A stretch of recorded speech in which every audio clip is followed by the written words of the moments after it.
MT Works asks, how much is LMI though? Won't they need it if it's less than 20% deposit? That's a really great question.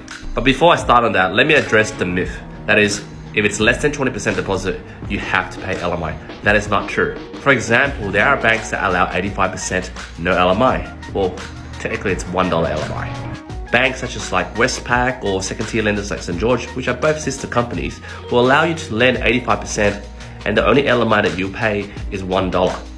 Why $1? It's just some government compliance that banks has to deal with. You can't lend someone 85% with no LMI.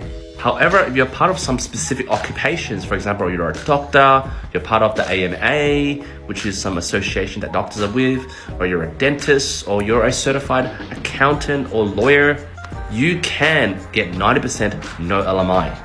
Or for some of you who work for banks, for example, if you work for CBA and you went to CBA to get a loan, they will waive your LMI.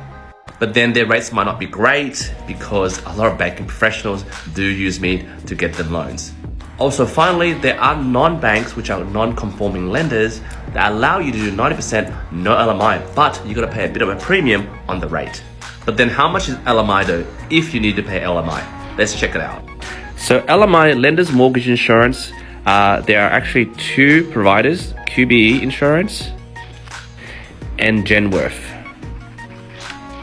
If you're borrowing owner occupied and you're borrowing up to 95%, which is you put in only 5% deposit, LMI would be 2 to 3%. Now, what does that mean? To give you an example, if you're buying a property at $800,000, 95% lending is $760,000. Say LMI is at 3% because you're lending at such a high threshold, the LMI will be $24,000. So essentially you're borrowing 98% because there's 95% plus LMI. But be careful with the wording. Some lenders might say 95% cap LMI. That means they'll lend you 95% maximum including the LMI. For finally, you'll be only getting 92% lending. Whoa. Don't get too confused there. Cap plus LMI.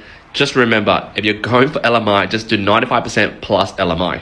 But guys, do remember, if you want to borrow 95% plus LMI or 95% including LMI, you got to show 3 months genuine savings, which means you need to be able to show you have saved that 5% deposit by yourself for 3 months without any withdrawals from that bank account.